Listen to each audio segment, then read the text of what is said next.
Hello again, hockey fans. Welcome to another edition of This Week in Wisconsin Prep Hockey. I am Bill Berg, your host today. MJ Hammond is still out on assignment. With me today will be Bill Berg Jr., Del Scanlon, and our special guest is Erik Strand, the head coach of the UW Eau Claire women's hockey program. Welcome, Erik. Hey, thanks, Bill. Thanks for having me on. So we'll get started with this season. Obviously, you guys are playing a very abbreviated season this year, getting ready to start soon. What's that been like getting prepared, keeping the women engaged and ready to go as you prepare to get started with this abbreviated season? Well, it's had its moments for sure. It's right from the beginning with our year starting. We just our communication with the team from the beginning has been very very much having them be prepared for the ups and downs. We've gone through a few different times where you watch that spike with COVID in November, and it's just like, holy cow, what's this going to do?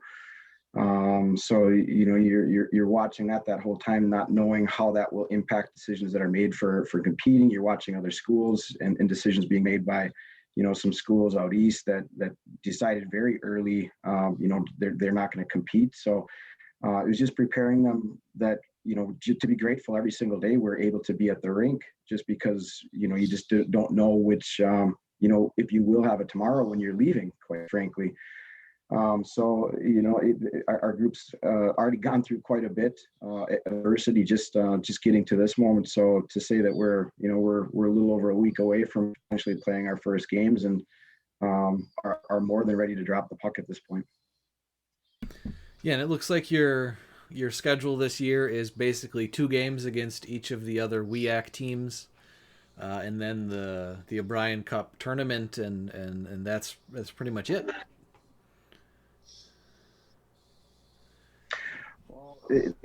We didn't put the NCAA schedule out there yet.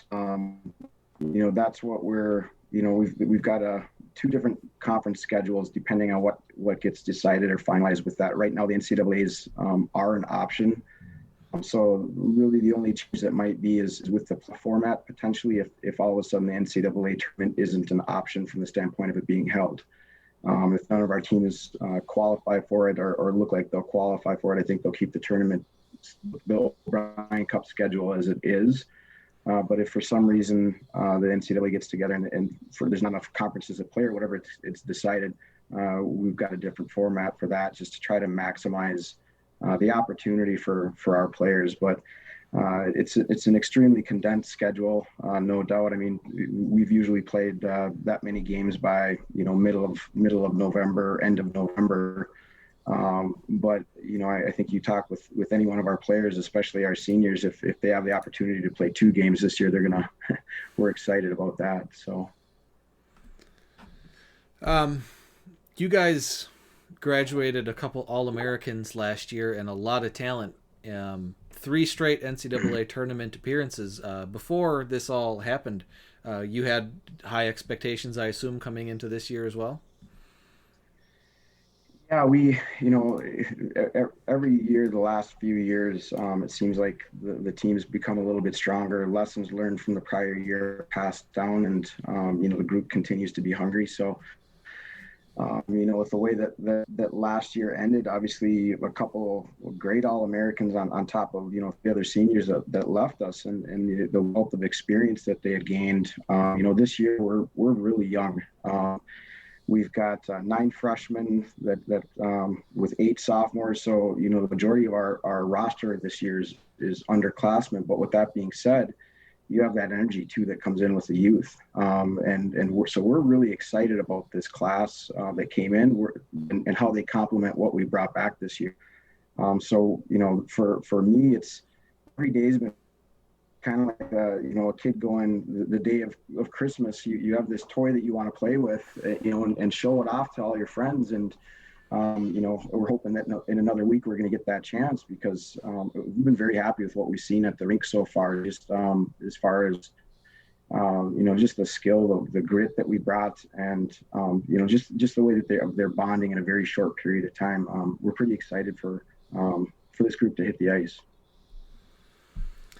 You mentioned you had 9 freshmen this year. 7 of those freshmen are from Wisconsin, which is fantastic. Yes. Hattie Verstegen, Taylor Meyer, Maddie Jablonski, Amber DeLong, Eden Gruber, Josie Matheson, and Abby DeLong. All of them played high school hockey as well, which in our mind as Wisconsin Prep hockey is even better. So that's fantastic. 7 freshmen, 13 Wisconsin players overall. In your tenure at the team, your first season you had 7, second season 8, and then 11, 11, 11 each of the next 3, and now you're at 13. Is recruiting in state a focus of yours? Absolutely. One of the things, and we talk about this with our recruits too, is, we're trying to grow our program so that, we want every player that we're talking to first want to be a Badger, but if it's not going to work at the Division I level, we want to be the best option at the Division III level. And that's a pretty bold goal to take, because there's some very good institutions that we're competing against for these players. But it's one of those things where, early on, Luke Strand, who's a lot of people ask if we're related, and it's pure coincidence. But I learned from Luke Strand and Matt Lowen, when I was on the men's side, just, one of the things that you get with Wisconsin players is you get that skill, but you also get that grit. And it comes, quite frankly, in my opinion, and I can say this because I'm from Minnesota, but the entire time that they're growing up, they're always being compared to Minnesota kids, and they're always hearing about how great Minnesota is. And at the end of the day, the best Wisconsin players would be at the top teams and on top lines in the state of Minnesota too. So you're getting this player who's not only passionate, but they've got the skill and the grit. And, for us, it's 2 years ago, when we actually did play in the NCAA quarterfinal games, 5 of our 6 players that started the game were Wisconsin kids. And if the Minnesota kid wasn't so good, it would have been 6. So, it's just a lesson I learned very early on, that I believe, to have success, you need that hybrid and that combined team where you've got the mix of Minnesota kids and Wisconsin kids, and the geography even for the Minnesota kid plays a role in it. So we try to be as diverse as we possibly can. And, I just couldn't be more happy with what we've been able to do and how we've been able to grow that numbers. I mean, going back to Badger Bob Johnson, it was one of his biggest undertaking was how can we grow Wisconsin hockey? So, in trying to fulfill that message too, or that goal, it's a big part of our focus. And, we hope that continues. And if it continues to grow, that's phenomenal for us. You mentioned Madison at the top. I remember way back in the day when Barry Alvarez took over as the football coach. He wanted to build a wall around Wisconsin. He hated because those football prospects are all rated. He hated if a Wisconsin 3, 4, or 5-star prospect went somewhere else. He hated it. So it's good to see that opportunity and that kind of mindset is around. Well, and it's a testament too to how much the game is growing. You look at the quality of the player in the state. The biggest thing that scares me right now, or that makes me just look at it, this class this year, there are some very good 2020s that are graduating, and because of how young we are, we really don't have a shot at them. And so for me, I've got a very close eye on where they're going, because I know we're going to be competing against those players for 4 years, and I know what their potential is. So, and that just, you see the women's game growing all over the state, and that part is just we're sitting in the best possible state or position in the state as far as I'm concerned, because of we're so close to the Minnesota border, but it's it's so easy for us to get over the eastern side of the state too. So to keep our eye on all these players, with a Division III budget is a lot more manageable than I think some of our, competing schools, I guess you could say. Well, you have an advantage there, and you don't have to go all that far because most of the best teams right now in our girls high school hockey are in the western part of the state. That's Yep. there are a couple of top teams over in the eastern or the central part, but Yep. the talent seems to be located right around your area. There's some very good players in our area, but to be a little bit of devil's advocate too, sometimes the best players actually come from the worst teams. Erin Connolly, for example, you look at her stats in high school, and Erin and one other player, and this, I'm not trying to be disrespectful to their team, but they were amazing players for them, and so.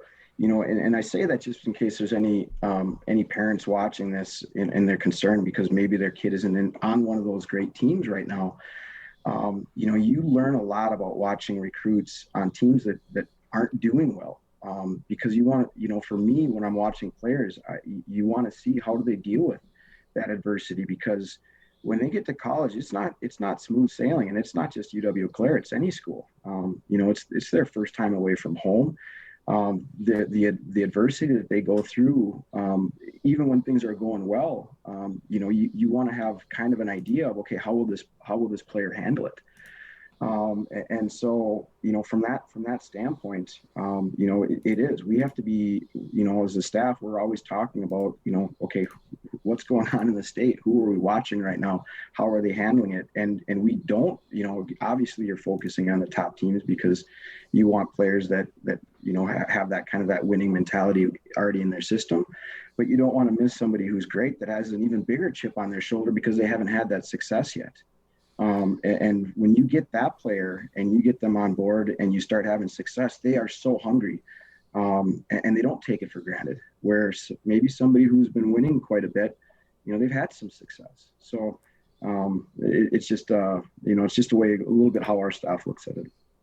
Well, yeah, I mean, just going back in recent history, Kim Van Brunt from Northland Pines played for your team. Right now, you have Addie Young, a junior. She's from Superior. Emma Peterson, a senior. She's from Superior. Superior, as far as that section goes, has not had much success. They haven't been very good, but they've got, if you told me they had two players that were playing D3 college hockey right now, given the records they've had, I'd be surprised, but they're getting it done. Well, we always, joke quite a bit with them when we go and watch them. They'd have 8 players on the bench, and so it was kind of like a NASCAR pit change. They would go on one end of the bench, they get water, and then to get put out the door the other side. But it prepared them. They saw a lot of minutes, and they had to have a positive attitude because they were leaders on their team. So. It is, there's something to be said about that, and it's about representing your hometown to the best of your ability, and sometimes you're very fortunate and you get to be at the the state tournament and under the big lights, and other times you're growing through that strength through adversity, and that's very powerful. When you get to, especially away from home for the very first time, you've already been battle tested in a lot of situations. Erik, quick question. Go ahead, Del. On some of the players and everything. Now, there's not a lot of opportunity for women to go on and play after college and everything. Now, with some of these players, do you encourage some of them to think about getting into coaching to see what ones have that type of interest? Yep, absolutely. We try to always keep a spot open on our staff, and it's true D3 budget where we're very open about that too. Your pay is whatever it is times 0. It's more, you're going to get the experience, and hopefully with us being at the, we hope to continue the national spotlight, so to speak. That will be a resume builder and a true, I guess, old school internship for a certain side of things. But you look at both the Bowers that just graduated, Emily and Elizabeth Bauer. Elizabeth is continuing on helping out a lot with TW. Erin Connolly that's done. She's trying to go off on her own and create her own goaltending school. She's actually a volunteer assistant with us this year. Emily Bauer's helping out with the steel in town. She wants to get more into the the management side of things. So it just, once again, you have to have the player that wants to get into it. But that's one of the biggest things that, and I learned this from other coaches too, that are like, hey, Erik, anything we can do to help, let us know. And I want our players to know that too. Like, what can we do? If you want to stay in this game and give back, I think it's the responsibility, because our players, the experiences that they're having are absolutely priceless to be able to pass them down. So one of the unfortunate things that happened with COVID this year is our team actually works with the girls youth hockey program in town here, and we split them up by age level. So our youngest players are working with their youngest players. So every year our players get older, they stay with those younger girls, and hopefully they're showing them ways to progress in the game. And they're out there once a month. Each player's out there once a month. So every week they have blue goals on the ice with them. And we're just try to grow the game a little bit. And at the same time, it's providing that experience for them to see what it's like to be a coach and, direct players. And, especially in the higher levels, if they're watching a game and they're seeing their mistakes, maybe they're learning a little bit too, that'll help them with our games, and how frustrating it can be to be a coach when you're trying to teach. But it's such an important part, for us, I think, to be able to offer that, at least opportunity to help pass those lessons on. So we're starting to see it happen. And that, for me is something that it's very exciting, because, I get that front row seat to see how special our players are, and to see them give back is, it's going to be a lot of fun as we continue to get older, to watch, to see where some of these players take it. Because just with like Bauer and Connolly, for example, either one of the Bauers and Aaron, I just, their imagination and their goals are their only limits in this. I mean, they are some very good teachers. So, I hope that they're not the first or the last for us. I don't think anybody here it was at all shocked to hear that either of the Bauers were interested in going into coaching. Their dad, Dan Bauer, has been a high school coach at the boys and the girls levels. And he's a regular contributor on our website. And we all know Dan very well. So it's not really a surprise that his kids would want to follow in his footsteps. No. For some reason, when Dan writes, it always invites controversy. Our players meeting. I don't know where their daughters get it, or where either Emily. Let's just say for our meetings, I always had to be the most prepared for their meetings whenever we were having them, because they're very thorough, and it always challenged me in the right way to be their coach. So I enjoyed every second of it. All right. I was looking around the other WIAC teams. Northland has 4 Wisconsin players. River Falls has 8. Stevens Point has 9, and Superior only has 3. So you guys are far and away in the lead there. I want to just talk about some players you've had in the past. I was looking through the record book on the UW Eau Claire website, and I saw that Courtney Wittig of Bay Area for us has the record for points per game in a college career. Holly Turnbull from Hayward has the UW Eau Claire record for penalty minutes, as a proper defenseman should. Obviously, Erin Connolly has all kinds of records now. She came in as a freshman and pretty much took the starting job and never gave it back. And you guys, for each of the last 4 seasons, you set a school record for wins: 18, 19, 21, and 22. I was looking at goalie stats college-wise for Wisconsin high school goalies, and she's, I think it was top 3 or 4 like ever in the state, with Jesse Vetter at the Badgers and who's the other one from the Icebergs who played at St. Thomas? Oh, I should know this because she beat us. Yes. Dan wrote about that, and it led to some controversy on the site too. Yes, and I'm ashamed I don't know it, because I've got such high praise for her. I think her and Aaron are friends, and so think it I rubbed Aaron the literally wrong way a said couple her times, name but earlier today, and I can't remember but it. I know. Yes, and Kenzie shame Torpy. on me too, because she Oh, played yeah, amazing. Kenzie Torpy. Thank you. Yes. Yep. I knew I said it earlier And today. she put St. Thomas on her back that year. And had an amazing season. So it was unfortunate the way her season ended and her career ended with that with the knee injury, because it would have been neat to see what she could have done in the Final Four. Have you been following But no, the Wisconsin. Go ahead. Oh, I was going to say just a comment on the Wisconsin players you listed. Each and every one of them, from you look at Courtney and she was actually the only, well, she not the only anymore, but she was the first Division III hockey player drafted in the NWHL, 11th overall her senior year here. So and each one of those players, what was so great about each one of them as Blue Golds is every one of them bought into kind of our program philosophy, and you wouldn't know Courtney that she was the leading point getter. I mean, she was there every day contributing as hard as anyone, and it wasn't any there wasn't any kind of a look at me kind of a from any one of them. And so it's just and Holly, I can tell you every one of those penalties was earned. But as much as that's the case, some of the goals she scored from us, she's one of the most prolific goal scorers from a defenseman from us. That she's absolutely set the example of what it looks like on the blue line. So, we still have players that played with her, and she was such a terrific role model that they're still trying to emulate some of the stuff that she was doing while she was here. So, every one of those players not only was a gifted athlete, but a great teammate, and they did it the right way. I would be remiss, since we're talking about previous players and games.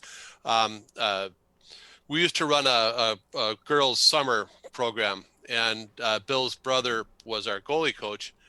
And there was a game.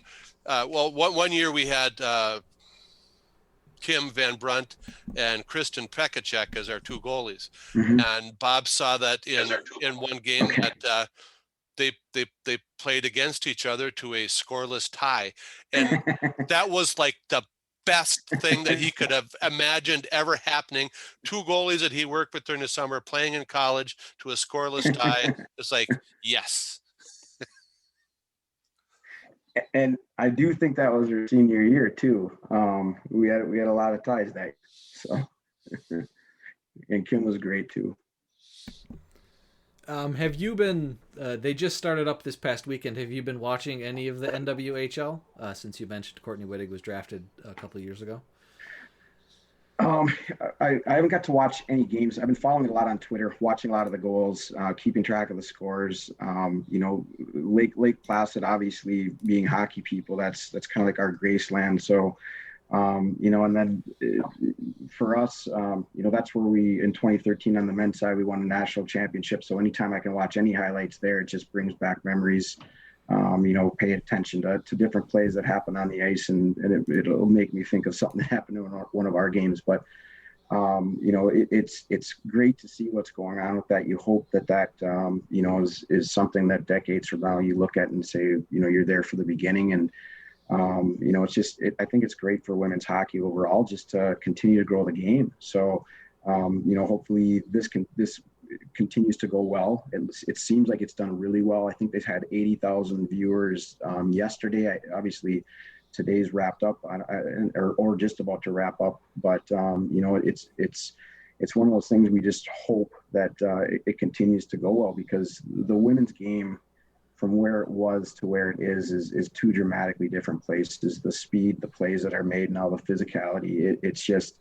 You get dropped off. Like if I, growing up in Minnesota, when I go over and watch some high school games over there, for example, there's some times where it's like, okay, am I in the right place? Because some of the section final games, especially, it's like I've got to get there so early because they might be sold out. And so it's amazing how it's really taken off, and as people are giving it a chance and they're coming and watching, and even our games, some friends that kind of came out to support early on, were absolutely floored by how fast it was, and our actual like fans now. They went from being just, hey, nice people, to come in and yeah, we'll come and watch, and to being genuinely like, this is something they look forward to doing on Friday and Saturdays because of the quality of the game now. So I'm very excited with them being able to put something like that on, and excited that it's going to be televised too. So because I just think it's got the potential to only help. Yeah, you mentioned the 80,000 viewers yesterday. To put that in context, that's it's streamed online to an audience that if it's there, you're going to go watch it. But to most people, don't even know it's there. 80,000 people. The NHL averages about 300,000 viewers for a broadcast on NBC. Yeah, that's really not that big a gap when you consider that NBC Sports Network is in 80 million homes on TV. They get about 300,000 viewers. Yep. So I mean, I think it's great. There's 2 Wisconsin players I've been following all day. I was watching games today. Maddie Rowe is playing for the Minnesota Whitecaps, and Teresa Knutson scored today the game-winning goal for the Metropolitan Riveters. A classic Teresa Knutson goal. She found herself alone in the slot against the goalie, and she didn't try to do any of those silly little dekes or anything. She took a wrist shot into the corner of the net, and the goalie didn't have a chance. That doesn't surprise me at all. So I don't know Maddie really at all, but TK, she's a tremendous person too. So got to spend some time around her, and she represents Wisconsin really well also. So great. Once again, it's going to be interesting to watch to see what she decides to do in the women's game. When she decides to hang up the skates altogether. I had another question. Let's see if I can remember what it was. It was about Plattsburgh State. They're kind of they're the UW Whitewater of college women's hockey. They are. Yes. They've won 5 of the last 6 championships and 7 overall. Yep. I assume. I mean, you don't want to look ahead. The tournament last year, you were a couple games away from there. You don't want to look ahead, but were you looking forward to that matchup? Yeah, we obviously you don't look too far ahead. What I was excited about last year is to really find out where our program was, because we would have first had to go through, Coach Joe at River Falls. The previous game when they beat Gus Davis, he just got to 400 wins. And that's just that's one of the most special games every year, just because all of our games, you have to be ready or the other team will wipe you out. But, you don't win 400 games on accident. And if we would have had success against that, I believe the next opponent we would have lined up against would have been, Middlebury, and their coach is, I think he's set the record for Division III right now. If we were fortunate enough to somehow figure that game out, we would have probably lined up against Plattsburgh and 5 of 7 national championships. And he's, I think, 3rd right now, 3rd or 4th on the list of all-time winners. So, when we are talking with recruits, when we first started here 5 years ago, it was, we were trying to catch River Falls. We wanted to catch up to the St. Thomases, the Gus Davises, and the Adrians. And, it's not, those aren't opponents we're not looking past, but they're opponents that we're at least, those are 50-50 games at this point, So for us, we're focused now on, okay, we need to get to that next step, because we do want to get out there. You want to find out how good is your team really. And if we ever line up where Plattsburgh's on one blue line and we're on the other, we're doing a lot of things right, and we'll be able to answer that question, because what a tremendous program. That's just, a couple of years ago they won 4 in a row, and to win 1, just to even get to 1 is tough, but to actually win it, 5 of 6 is just, it's incredible. So you want to find those opponents, you want to play those opponents, and those are tremendous games, and hopefully someday we're able to figure out how to get by River Falls or whoever we're at in the quarterfinals to take that next step and get closer to them. But it's going to take a lot of work. There's no doubt about that. Well, you've had a couple firsts. You had the first regular season championship at Mhm. UW Eau Claire, and you had the first O'Brien Cup championship at UW Eau Claire. So, unless the guys have any other questions for you, I wish you the best of luck. I think what you're doing is great. I appreciate I it. am a fan. Oh, thank you. And especially anybody who gives these girls a chance to go up and play women's hockey in college. You said at the beginning that the top Wisconsin players, they line up with the top Minnesota players, but outside of Wisconsin, a lot of people don't seem to realize that. No, and we're trying, that's but fortunate. Yeah, and that's fortunate and unfortunate for us, because they can stay away.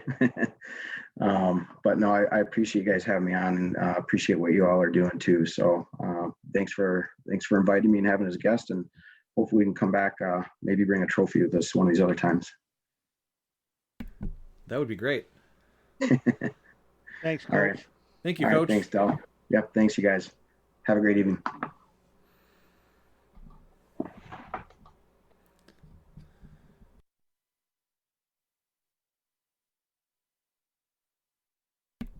Hockey's fun. You're on mute. That was breathing hard. Yes, all right. That was fun. Let's get back to our regularly scheduled program. And I believe Dell is going to take us through the Wyndham Garden Inn of Madison and Fitchburg Players of the Week. Dell. Thank you, Burglar. This week we have a goaltender on the girls' side that is our player of the week. She had 2 shutouts last week and hasn't allowed a goal in her last 4 games. On Monday, a 1-0 win over the Eau Claire area Stars. She had 21 saves. And then on Friday, in a 7-0 win over Superior, she had 17 saves. And our Wyndham Garden Madison Fitchburg Player of the Week for the girls is Lauren Sobzak. And she is our girls Player of the Week. Also nominated this week was Samantha Federici from Central Wisconsin. Actually, I forgot to update that from last week. Also nominated this week were Alicia Smith of the Eau Claire area Stars and Nikki Oland of Hudson. Oland was also last week's winner. I forgot to update the notes. That's okay. I should have double checked. On the boys' side, on Monday, with 2 goals and 2 assists in a 10-0 win over Menominee. Thursday, he had 2 goals, 1 assist, and a 5-4 loss to Hudson. And then Friday, 2 goals and 3 assists and a 7-2 win over Hayward. From Eau Claire Memorial, the old Abes, Joe Kelly is the boys' player of the week. And also nominated this week was Jacob Sankey of Spash. And those are our Wyndham Garden Madison Fitchburg Players of the Week. And with that, we'll turn it over to Bill for our top 6s. Whenever somebody says something about Joe Kelly, I think they're talking about the pitcher for the Dodgers. And it messes with my head because Joe Kelly is kind of a generic name. Hi, I'm Dave Smith. Hi, I'm Joe Kelly. All right.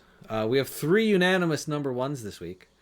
Boys Division 1, number 1 is Hudson, 2 is University School, 3 is Notre Dame Academy, 4 is Madison Edgewood, 5 is Chippewa Falls, 6 is KMMO. I can't believe I didn't notice this earlier. I've been following Chippewa Falls all season, and I didn't notice that Bridger Fixmer, their superstar goalie, has only played 3 games this season. I checked with Brandon Berg, no relation, at the Chippewa Herald, and he believes that he was hurt earlier in the season, and he has been out. He's only played 3 games this season, so the Cardinals have been doing pretty well without him. Are you saying Brandon Berg is no relation to Bridger Fixmer? Brandon Berg is no relation to me. Oh, okay. So probably not to me either. I would hope not. Okay. Otherwise, you were doing something. Division 2, St. Mary Springs is number 1, Lakeland is 2, Superior is 3, Rice Lake is 4, Mosinee is 5, and Northland Pines is 6. And then for the girls, the Fox City Stars are number 1. And then the rest is just a jumble, but Western Wisconsin is 2, 3 is Hudson, 4 is St. Croix Valley. Tied for 5th are Eau Claire area and Central Wisconsin. Chippewa Falls Menominee was next out this week on the girls' side. Alrighty, and speaking of top sixes, that all becomes a little less significant now because the sectional seeding has taken place. So regardless of what we and the coaches think are the top teams, well, I guess the coaches have selected the top teams in each of the sections. And how much time do we want to spend on that? Because it is significant because the playoffs start in a couple of weeks. They do start in a couple weeks. I was surprised. I guess I haven't been paying close enough attention. I was surprised that Northland Pines got the top seed in Section 2, but they're also the top seed in the Great Northern Conference tournament this year. And since Section 2 is the Great Northern Conference, plus Marshfield minus Medford, I guess that makes sense. I kind of thought Lakeland would take it, but I haven't been following the Great Northern Conference that closely. Other than that, there was no real surprises in the bracket this year. Wausau West is down at 6, which is probably the lowest they've ever been. So that's fun. But yeah, some teams moved around out of their traditional brackets to fill in for the schools that had to opt out of the winter sports season. So the Eau Claire area Stars and the Wisconsin Valley Union, as basically border teams in their 2 sections, had to drop down to girls section 3, making that path much more difficult. Those are both 2 very good teams. On the boys' side, Homestead after teams dropped out, Homestead had to move down from Division 1 to Division 2 because they were one of the 32 smallest schools in the state. Unfortunately, after the assignments were set, it looks like Monona Grove dropped out. So that section, Division 2 Section 4, only has 7 teams instead of 8. So the Division 2 tournament is only 31 schools instead of 32. They didn't want to drop down another team after they had already announced the assignments. Probably would have been Waunakee, who just moved up from 2 to 1 due to school population last year. They probably would have moved back down for the tournament. Yeah, you talk about Northland Pines. I mean, we were talking early in the season that, maybe, we knew Northland Pines graduated a lot of seniors last year. I think they had 12 on their roster last year at the state tournament. And they so graduated the whole team. Yeah, Northland Pines was done. I mean, they opened the season, losing, 5-2 to Rhinelander of all teams, So yeah, obviously Northland Pines can't be any good. But they just kind of seem to put things together, and now they're the top team in the Great Northern Conference, and got themselves a top seed in their section. Just goes to show what we know. Now, you guys know better than I do on this, but on the boys section 1, when's the last time you saw Eau Claire Memorial down at the 5th seed? Probably about the same time we saw Wausau West down at the 6th. I don't know what last year's brackets were like, but I believe Hudson and Chippewa Falls were at the top, and Spash was close. I'd have to go back and look again. But yeah, Eau Claire North and Eau Claire Memorial play on that opening night. That'll be a fun one. Let's see what. Yeah, Wausau on February 2nd, you got the 3 games. You got Barron against Rapids, Wausau West against Merrill, and then DC Everest against Ashland. And then go into the second round. And we'll probably do our regular section previews next week. Well, we'll have to if we want to do it before they actually start playing. So next week we'll do that. We'll probably have to forego the guest unless someone wants to come on and talk about sectionals with us. And the deadline for the Hobie is next week. Speaking of the Hobie, uh, yeah, we're not doing well. I did contact Jim Hayes, as I said I would last week. And as of the 19th, which would have been what, Tuesday? Wednesday? Tuesday? As of the 19th, 22 boys teams and 5 girls teams. That's all he had. Nominations. And that's not good. We could do better than that. Coaches, nominate somebody. Parents, find out if your coaches have nominated anybody. If they haven't, tell them to do it. Booster clubs, find out if your team has nominated anybody. And if they haven't, tell them to do it. Get those in. It's a good program. It's about character and dedication to hockey and sportsmanship and all that is good in the world. So find someone in your team who deserves recognition and nominate them. As we said before, this is the year that this recognition really needs to come out. A lot of the seniors, are kind of getting a little shortchanged on what their seasons are, and this is the time to recognize one of those seniors for what they've done. Exactly. I mean, as we just found out last week, the senior class tournament is canceled again for this year. So, it's a whole nother batch of, what do they normally have? 20 players from each. It's 160 players who aren't going to be playing in that senior class tournament down in Waupun. So yeah, the deadline is February 1st, which is a week from tomorrow. So get those nominations in. Given what Mr. Shafransky told us about the WIAA's trials and travails of finding a site for the state tournament, they went through several arenas before they landed on Southwood County. It is not surprising to me that there isn't an arena and a health department willing to let 160 hockey players converge on the small town of Waupun for the beer tent this year. The senior class tournament, that other people. Burglar's just there for the beer tent, but I'm not surprised that it's not happening. That's just the logistics of that, bringing 160 people in. It's a multi-day thing, so there's hotels and it's a lot for right now. I know there's a lot of people that are disappointed about it, but logistically, given everything we learned from Tom a couple weeks about what the WIAA had to do just to get a state tournament, I'm not surprised at all that the senior class tournament is not happening this year. It's disappointing, but it's the reality we live in right now.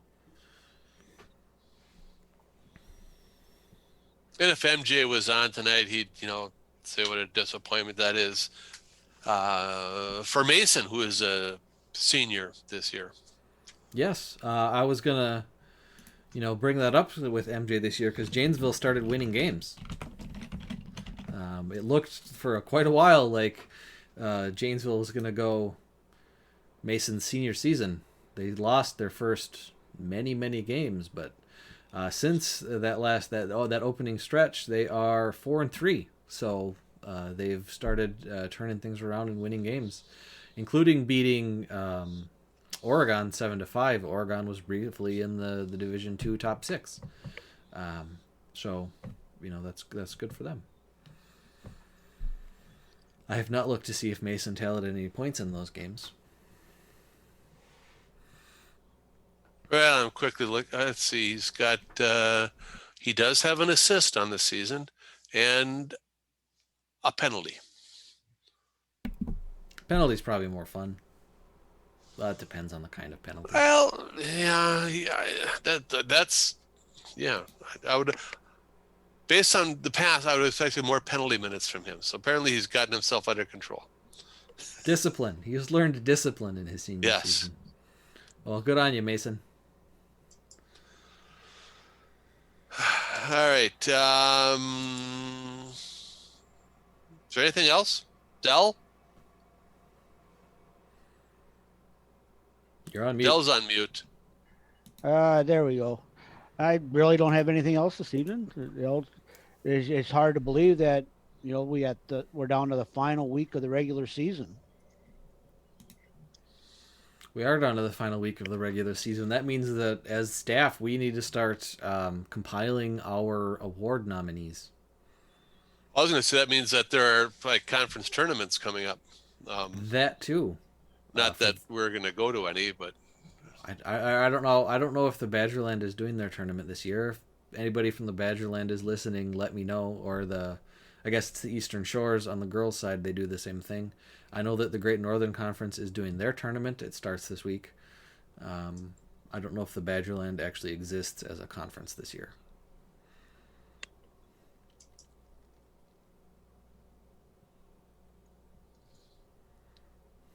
Yeah, I'm just looking at the Fond du Lac schedule. They have Appleton United scheduled for Tuesday. They have Arrowhead scheduled for Saturday. They don't have any like TBDs out there, which is what you'd normally expect for their conference tournament. Yeah, I mean, yeah, Arrowhead is the 30th, and Saturday, that would have been the weekend of the tournament. So doesn't look like there's going to be one. Okay. That was our second favorite event of the hockey season behind the state tournament, the Badgerland Conference Tournament. Just based on history of the tournament, we would have seen Springs take their second loss of the season. Because as the regular season conference champion, they're not allowed to win the tournament. That was always the place with the most upsets. Okay. Anyway, thanks for being with us. Thanks again to our guest, Erik Strand from UW Eau Claire Women's Hockey Program. And thanks for all of you for putting up with us, for Bill Jr. and Dell and MJ. Oh, and hang in there to the Ice Princess recovering.